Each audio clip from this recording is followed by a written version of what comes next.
Buddy, so ayan, nagano tayo, iba na, ito yung adobo na naman tayo, adobo, pero iba to, ayan, pusit na may nilagang egg. So ayan, yan yung egg natin, at alam nyo na yung mga ricado nyan.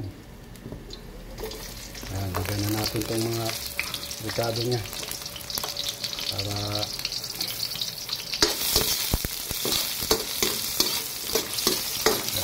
mekos lang natin yung ricado na yan, at lagay na natin yung sili.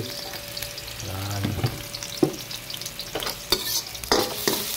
At isunod na natin yung pusit. Yan.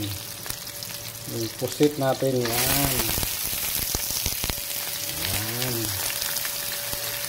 Ganun lang. Mekos ulit. Yan. Hanggang maluto siya. Saka natin lagyan ng tuyo. Yan, mikos lang. Daming sili, oh. Mumula sa sili.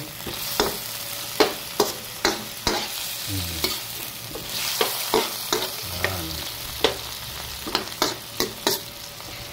So ayan mga kabady, gagamit tayo ng garlic powder bukod sa ating mga in-slice.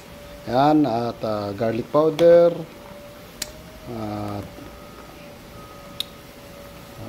paminta at yung luya na powder. So yan, gagamitin natin. At yan, tuyo, suka, at di na tayo gagamit ng yan, lagay na natin yung egg natin. Yan, kasi medyo malapit na maluto. Yan, mekos natin ulit. Yan, mekos. Yan, ayan, luto na yan. So ayan na mga kabady, luto na.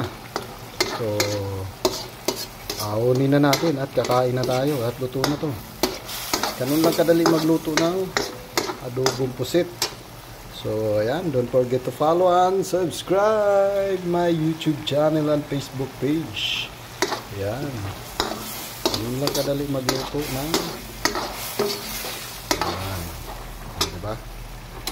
So bye bye. Wow.